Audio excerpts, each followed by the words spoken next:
Hi everyone, good evening. My name is Tal Badet. I'm co-director of the Alma School for Humanity, a school for the human spirit according to the laws of creation. With me this evening is Hagit Rabi, founder of the Alma schools around the world and my teacher. Hi Hagit. Hello, Tal.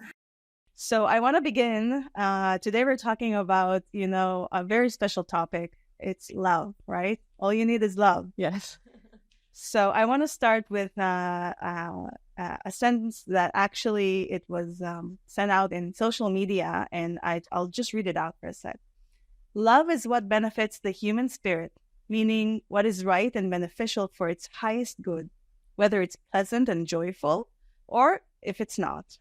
Now, this is something that we sent out some time ago, and there are a lot of deeper meanings, inside. So why don't you go a little bit into it so we all understand what you mean? Well, the most simple example I always give in this regarding to this new definition to love is of a mother whose child is sitting the whole day in front of the television eating junk food. So what is real love?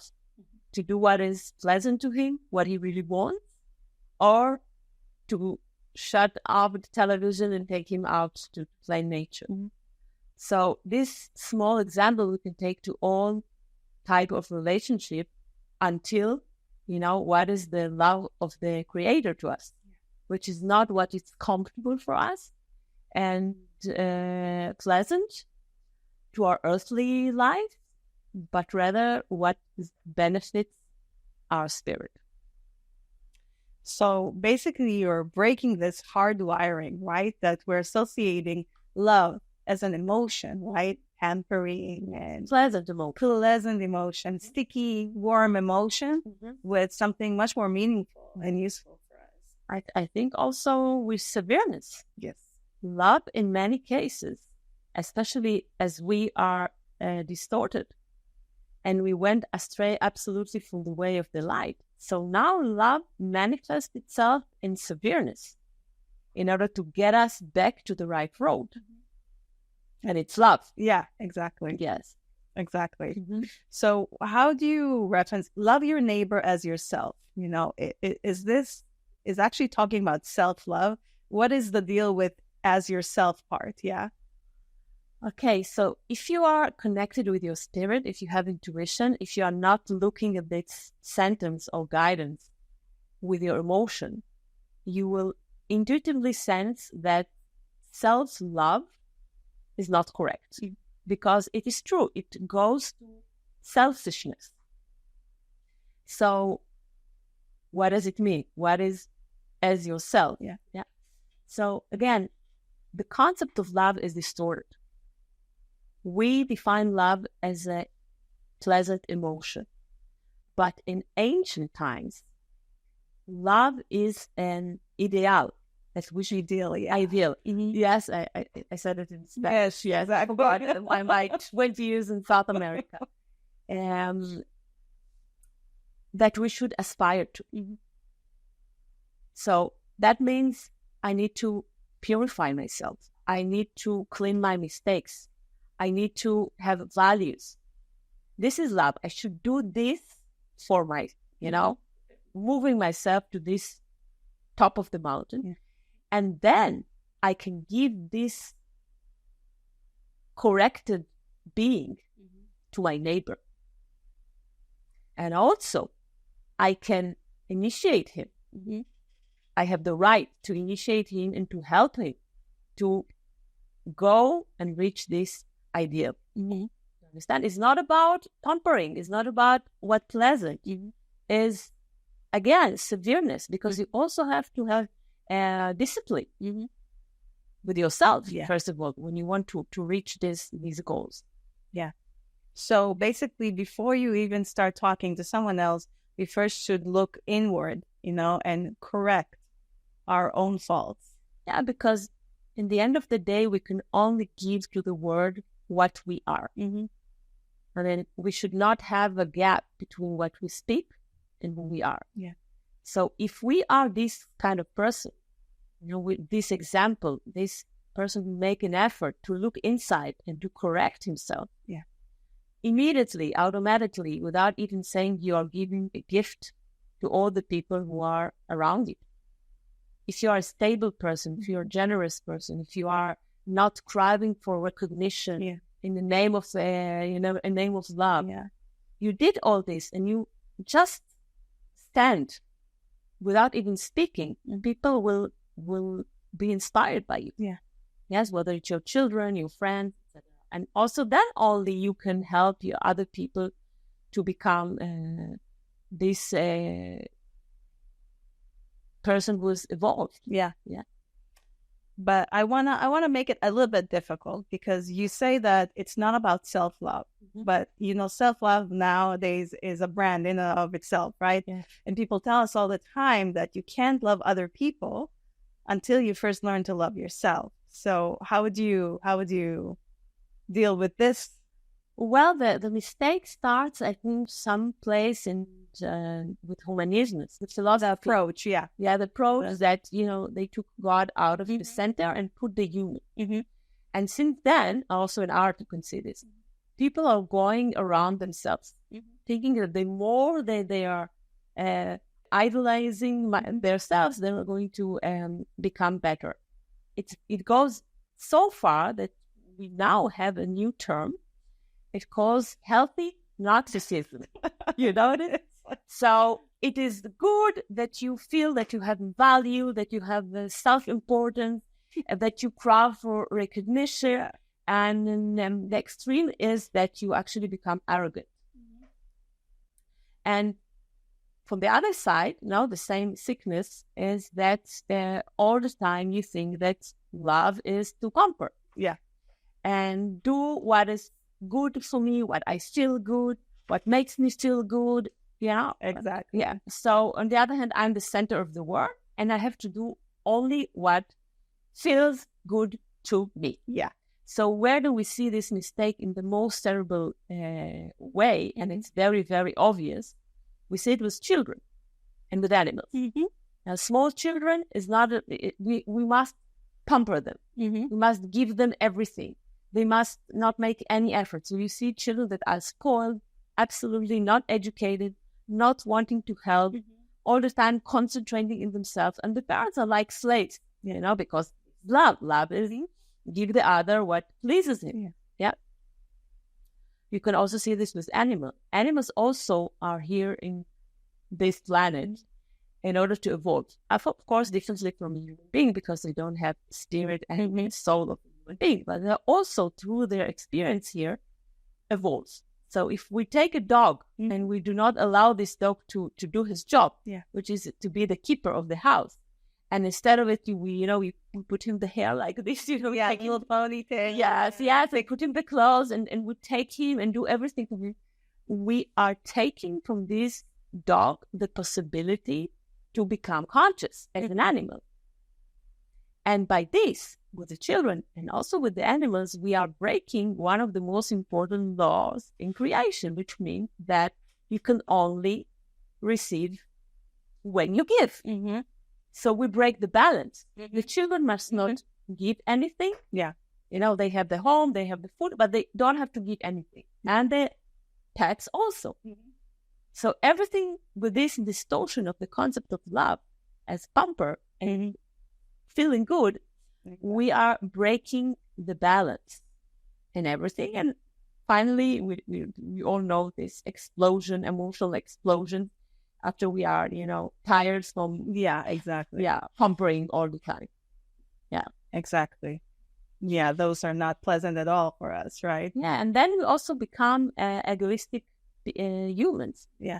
Egoistic people, they don't love themselves. Usually people think an egoistic person is a person who loves himself. No, he did not. He's just so empty that he needs the whole time looking, because he's going around himself the whole day, 24 hours a day. And he's never satisfied, and he will never be satisfied, because you cannot be satisfied if you only focus on yourself. And we create this society, unsatisfied people, that they have, they change their cell phone, they go vacation, they go this, and they're never happy because they need ever again something to fill this Yeah. The void, basically. void. Yes, Yeah. exactly.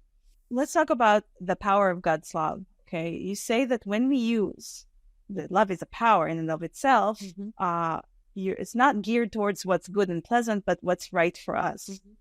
Does it mean that so we're supposed to love everyone at all times and be happy, happy, joy, joy? What does it mean?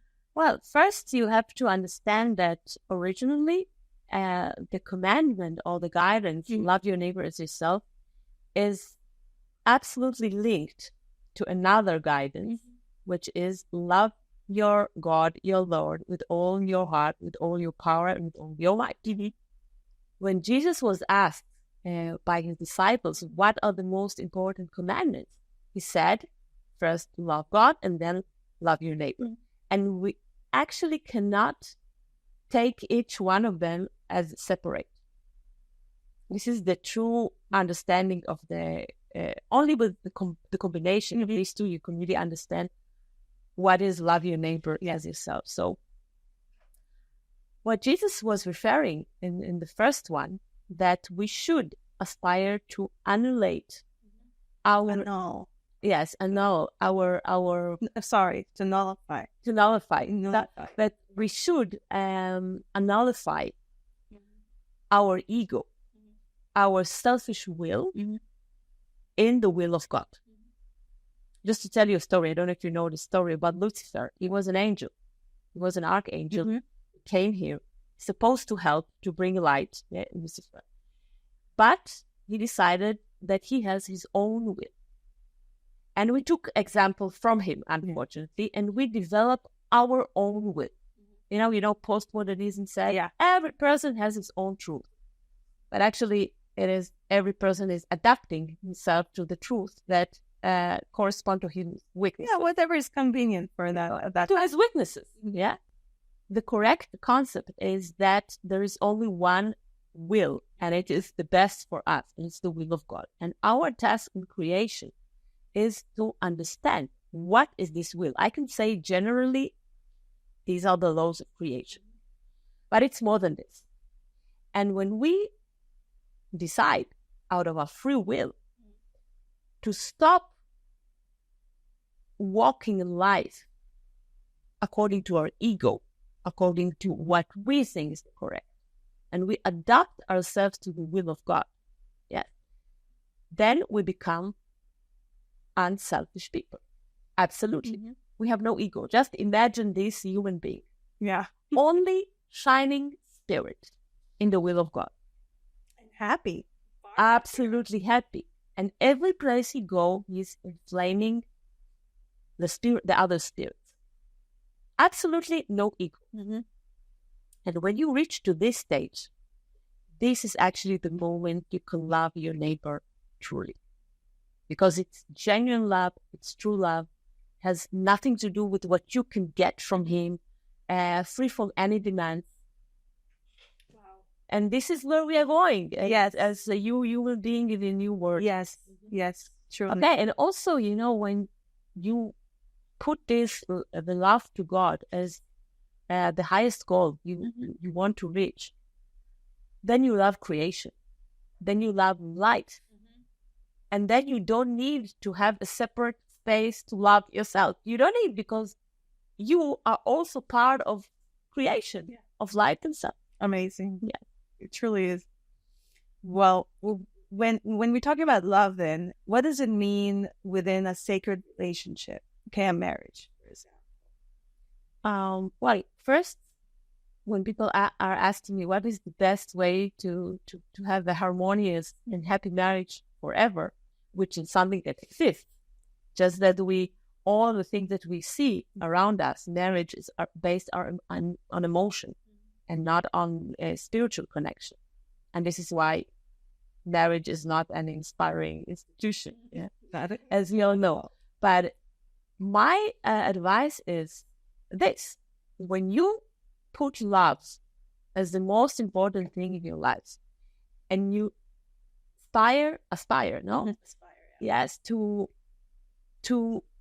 make his will to be yours, and then you're without an ego, and you walk this way to the light.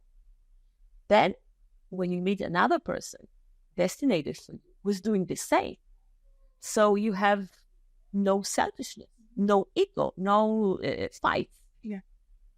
You're together serving the same God. Yeah. And this is the basic for true marriage. When people ask me what is the best, I said there's only one way that you're going to be married without fighting, and with harmonious and happiness. Is this: you must find the way to the light alone, and when you find it, in some point, you will also find the person who's meant to be your partner in this journey.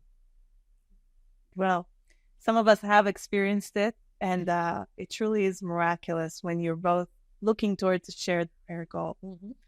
All right. As we all know, it starts and ends. Everything is to do with love. We should also add, that when we have the power of love, and that when we annulate our nullified, or we annulate also our personal will, and we only live according to the will of God, then we have the power of love in our hands. And it's not like a personal power. It's a power that can animate everything that goes and wish to go in the will of God.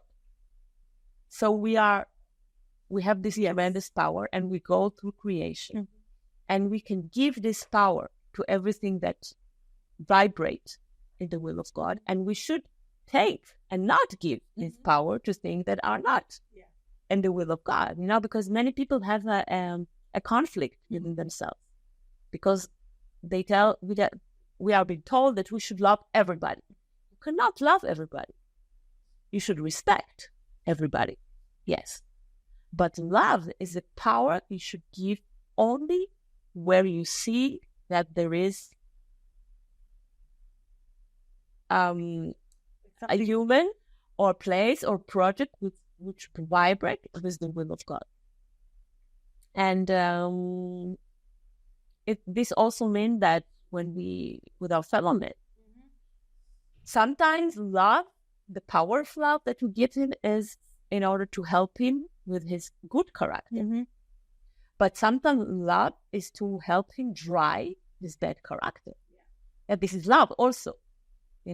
We are so accustomed to see love as pleasant that we cannot associate love with boundaries. And we always, of course, want to please people, and we don't want to be the strict guy. Exactly. But when we don't stop somebody when he's in the wrong way, especially our children, for example, the most easier example. So we are not using correctly the power of love. And another thing about the power of love, when you have this power and you try to preserve it only to yourself, it will perish. It's like water. Water, if you don't let them flow, you just want to keep them, it will stink. So, the river does not drink its own water. And the sun does not shine for itself, and the flowers are not giving their good smells to themselves. So the power of love, the more you give it through you, because you love God more than everything, so you have this power. The more you give it, the more is these powers nourishing you automatically. And the more you want to keep it for yourself with this false concept of self-love, it will be absolutely disaster for you. So give the power of love after you receive it from God to everything that vibrates in the will of God. Okay. Well, and with these words, we have a lot of food for thought, all of us. It's really something new, right? Because we're all very hardwired to think about love a very certain way. And you give us a completely new perspective on it. I mean, actually, with everything, we are in a new era. And in the book of Revelation, we have been told that everything must become new. So we must think about everything from the beginning. Yes. And of course, about love also. Yeah. First and foremost. Yes. Because... Right. Thank you very much, Hagit. You're welcome, Tom. Thank you, everyone back home. Stay tuned, okay? This is, we'll know more about how we can attain, right, this new correct concept of love in a new upcoming course, Let Your Spirit Go, in the daily life. Hagit is helping me out. 14 of We're September. launching September 14th. Yes. So it's coming up, and stay tuned for, we'll have more on this course and much more content and videos for you waiting at almaschool.org and also on social media. Check us out. Thank you very much. We'll see you next time. Thank you.